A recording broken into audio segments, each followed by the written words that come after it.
Hey everybody, it's your girl Angie. Welcome back to Kiss My Cheeks TV. It is time for Ready to Love. It is episode 3. It is the ladies' turn. It's time for 2 of y'all to go home. I could have told y'all last week the 2 ladies that were going home, the 2 ladies that I had in mind that I thought were going to go home, went home. I wish it could have been a guy's turn to go home. If Troy doesn't go home next, I know something up. He just gives me creepy, stalker, just icky vibes. Let's get into the episode. So this week, they're at a brunch. And Tommy says one of the ladies is going home right after this brunch. So, of course, all the ladies want to get together and rev up their connections with the men. This was one of the first episodes where I saw gameplay. Last week, I saw genuine conversations. This week, I saw gameplay. I want to point out first, Vernisha is killing the fashions with her classy, classic fashions. Like, she not in here with her thigh-high boots and shorts. She's not in here with her skin-tight mini dress. She is giving you body yaddy yaddy with it all covered up in the most classy, colorful way, and I love it. I feel like that's my style. That's my style. I don't necessarily like to be covered, but I do like to be classic and classy with my fashion. Like, I don't feel like I have to present every asset at every moment in time. Some of these ladies' fashions is atrocious. Like, I know it's hot. I know y'all sweating underneath all that leather pleather.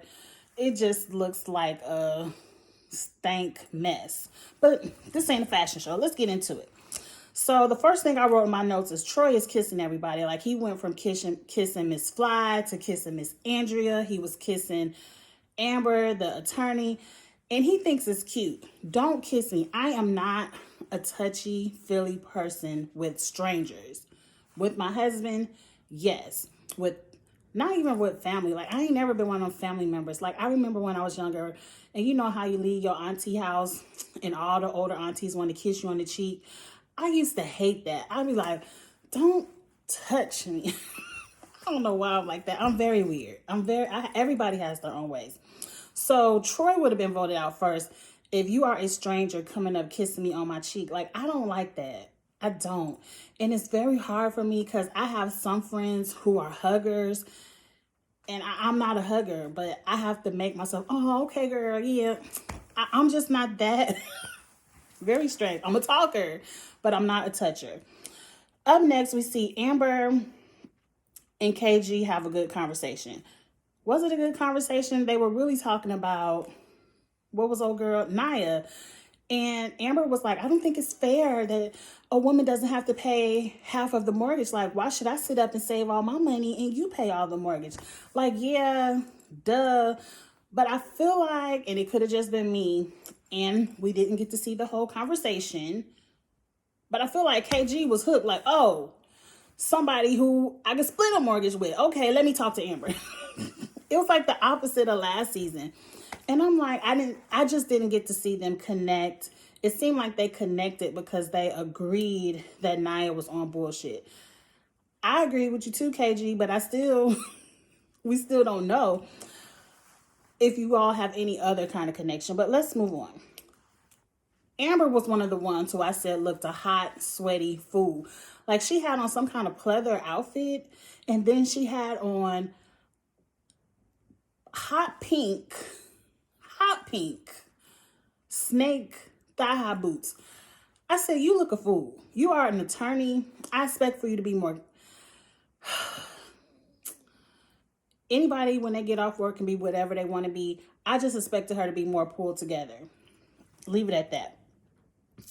The one thing I noticed, and I was laughing, every time Stacy wanted to talk to a man, here comes Ida. Do you mind if I get in on this conversation? She did it. Stacy was talking to, I don't forgot their names. I want to say, I know she was talking to AJ one time, and then I think she was talking to David, and Ida was like, can I talk? You ain't got to scoot over that much. This is all the room I need.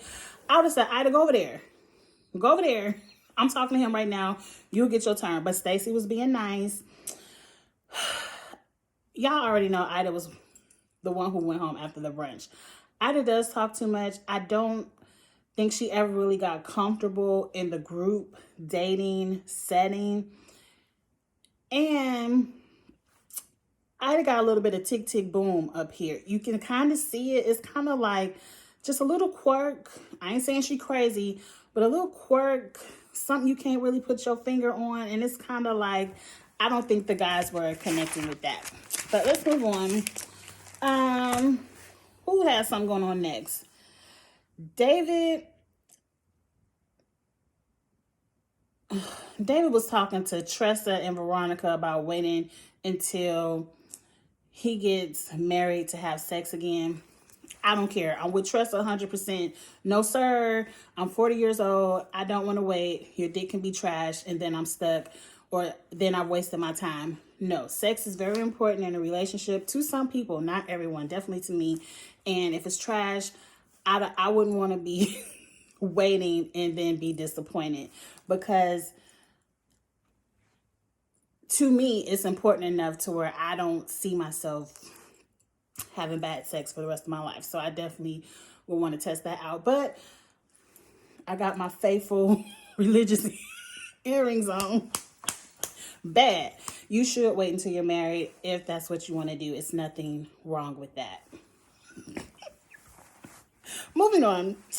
So Dietrich, this was the gameplay I saw. Dietrich wants to walk up to Ida and he has a connection with Ida. He wants to get to know her, take her on a date.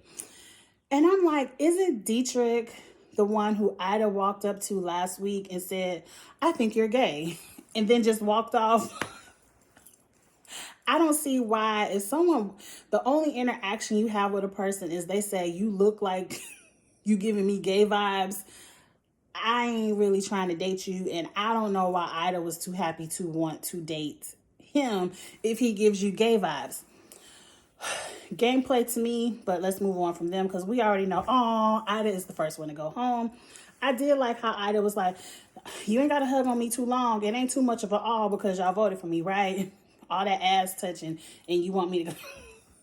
Ida, you talk too much, and I don't think a group setting is for you. I think you have to find someone who is interested in that quirk, who likes a quirky girl, who you have more than one or two interactions to get to know. But you was my star player. I did like you, Ida girl, because I think you have a fun personality. But let's move on.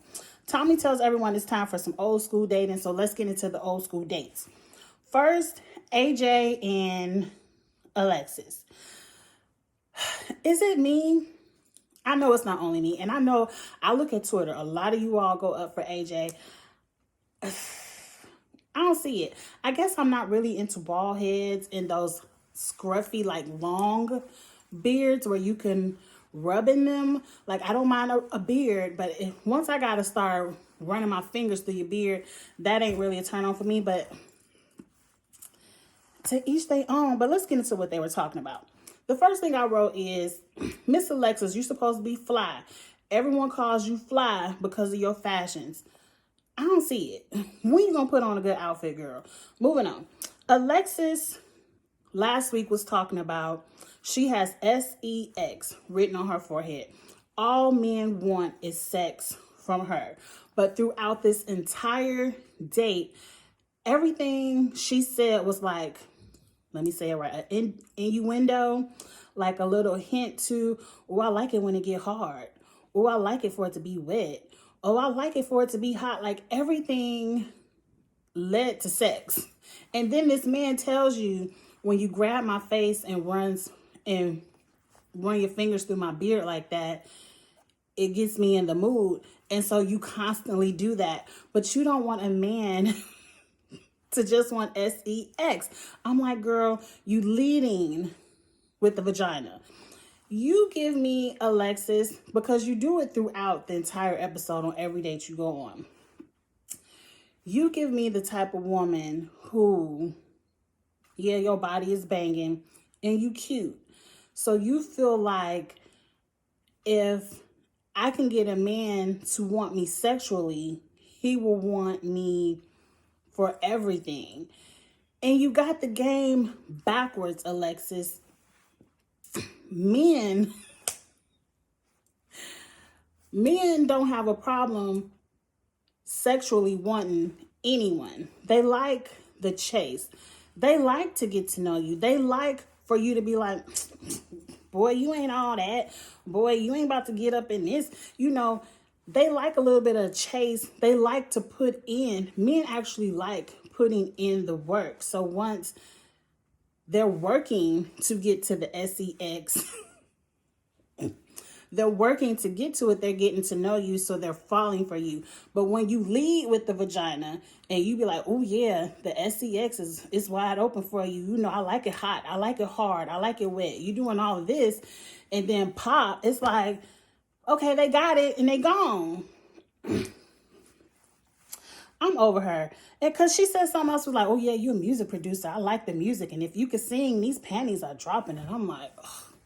Yeah, but everybody wants you for sex.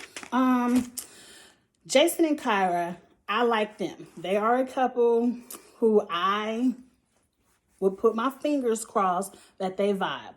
I like their conversation. I like their energy. I felt like Jason was very open and honest about his depression in the past.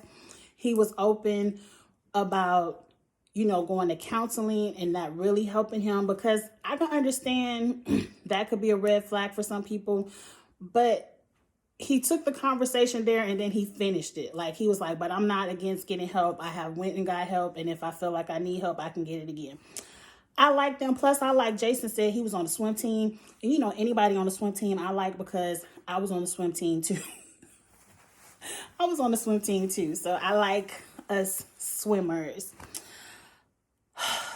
I feel like they would be a good couple, but I feel like Kyra is more attracted to El Cheapo, and she might give him another chance. Well, he don't deserve no other chance. He done already showed you his true colors. Why you want to get moving on?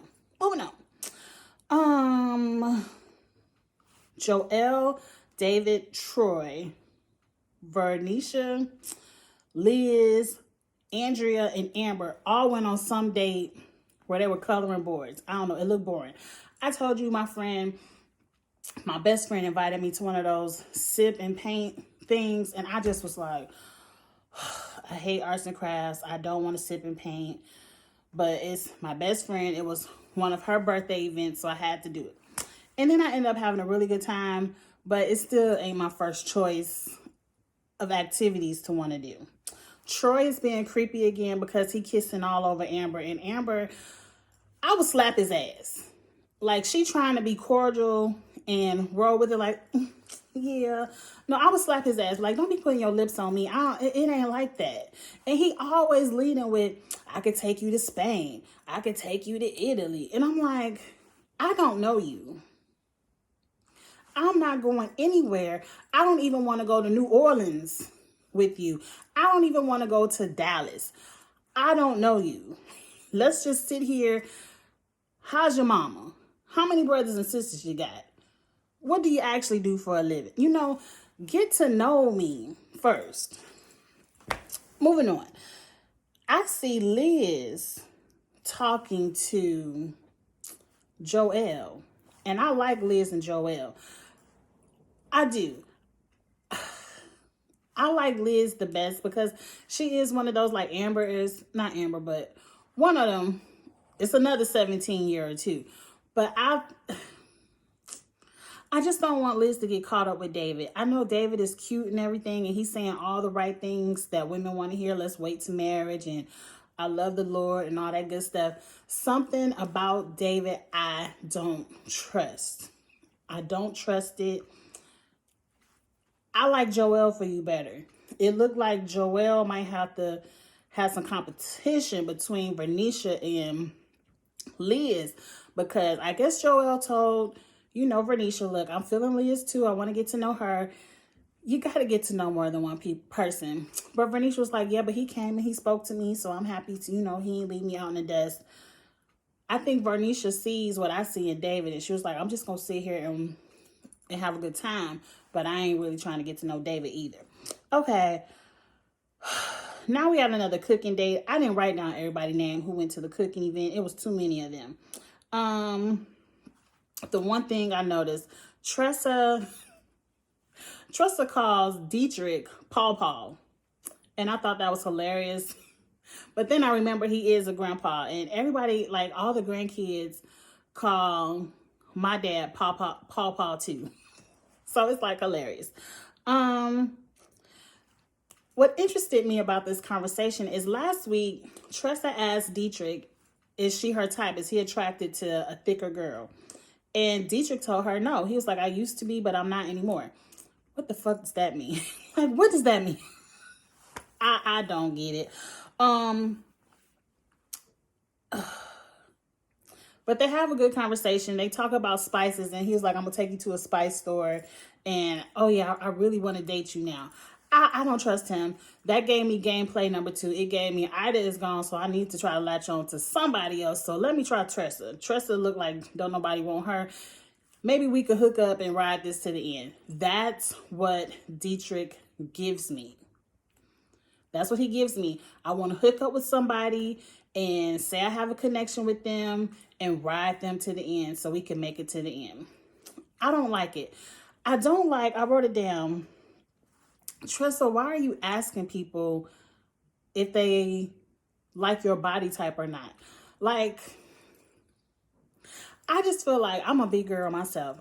In all of my years of meeting people and dating, I've never had to ask anyone if they liked my body type or not. Like, number one, I've never been because y'all know I'm a little bit shy.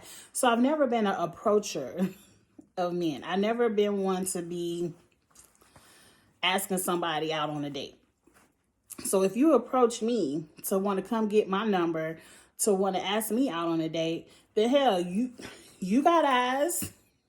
It ain't no magical filter that make me look skinny and then, I'm thick, you know. So if he sees you and he like what he see, yeah, he like your body type. Number 2, you got to lead with confidence. I feel like when you ask people like, do you like big girls? It kind of make you feel like you insecure, like, fuck that, I'm a big girl. Do you like me? I got it going on. You know, you got to lead with confidence. Tressa, you equal to every, take an old school Monique, every skinny bitch on this platform. You equal to them.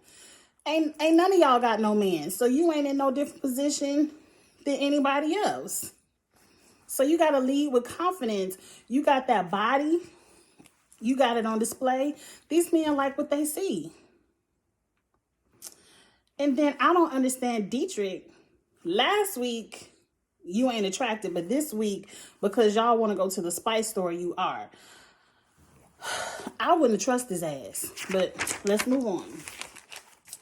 Stacy disses KG for Dietrich. What does Stacy got against KG? I don't know. Alexis she really wants the basketball coach. Like, her thirst for Jason is real. And AJ is still watching her from across the room, still talking about nothing but sex and just throwing little hints. And he was like, she more aggressive than me. Like, I just don't like her approach. So I think she about to turn AJ off. And now let's get to the meeting with Tommy, because it was a lot of interaction at that dinner. But that was the key things I saw. Tommy meets up. Joel is crying because I guess he helped Jason with something. I ain't really write it all down. And Jason really appreciated him. He's like, I see him as a big brother, and we really have a friendship. And I'm like, hell, they're going to be the connection of the season. Because Joel is crying. He is like, I didn't know y'all really like me like that, man. I'm here for the brotherhood. I'm like, I'm here for it too. I'm here for it too, because it was some ignorant conversation that went around the internet maybe a month or two ago about black men not being able to have true friends. And I knew that wasn't true because I have a husband and he has a lot of true friends that they have a lot of real conversations with. So I was happy that, they all get along and they have a little brotherhood too. Joel is my absolute favorite. I don't know what it is. I just like him. And Jason is my second favorite. So I'm happy they have a bond. But I was like, why is he up here crying? But it's even more why you like him. Like, oh, a sensitive man. A man who isn't afraid. You know, not on that macho bullshit. He's not scared to show his emotions. I really like Joel. Dietrich now wants to big up Tressa. And everybody looking at him like, Tressa, she the homie. I don't like that she gotta be the homie, but that's just their way of saying she a big girl and they ain't here for it. And like I said, to each their own, but Tressa, you gotta lead with the confidence. Joel also says he like a woman with meat on her bones too, so he don't mind getting to know Tressa either. And you can kind of see that because it's all the thicker girls that Joel likes. Like his eye first went to Vernisha. And then he's on Liz. Now, they aren't as big as Tressa, but they're still thick. So he's like, I don't mind a little meat either. I'm going to get to know Tressa. Like, girl, Tressa, you got to put your best foot out there. You can't be insecure. Jason says Kyra is his top. I hope so. Like, leave that little, you think your son of mine if you date the basketball? No, leave that alone. Leave that alone. Her son already don't want her dating. You don't need none of that drama. Get with Kyra. Tommy lets Troy know that he can't keep kissing on everybody. Like, that's creepy. You doing too much.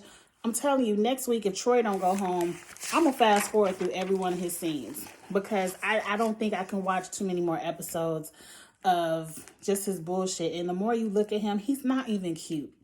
You're not even cute, sir. Anyway, everyone else says they don't like Tressa or Andrea. Tressa and Andrea are the ones who go out on little mini dates and have to have the conversation. I was really worried for Tressa. I thought they was going to vote Tressa home, but it's Andrea who gets the boot. She's the cat lady. Girl, I hope you find a man. I do. You are very beautiful. I don't want to see you turn into a cat lady who only cares about her cats in the house. But Andrea, look at it this way. Look at it this way. Outside of Joel and Jason, to me, everybody else there is on bullshit. So if you ain't had no connection, or a KG, I don't want to dismiss KG because I like him, but I ain't really seen him have no true connection yet. Everybody else is on bullshit, girl. So they kind of did you a favor and they kind of got you out of wasting your time, girl. I wouldn't be mad at it. Where was Chrysanthemum? She must have been on a flight. Her ass was non-existent after that brunch. Chrysanthemum looked good in that brunch outfit, girl. And for her to be everyone's top, like you weren't, it's going to be hard for you if you got to be 6 days on the road on your flights, girl. You need some PTO. Because I don't know how you going to find a date and you constantly in the friendly skies. But anyway, that was it. That was loud. That was it for this week's episode. I love this show. I love Ready to Love. I don't care even if it is 50% bullshit. I hope for everybody to find love. And I'm one of those romantic type people that love to be like, oh, I hope they really get it together. And then I like to read people on bullshit too. So get in the comments. Let me know what y'all thought about this week's episode. Like I told you, I already seen Ida and Andrea being gone from last week's episode. And next week better be Troy. Anyway, I'll see y'all later. Bye.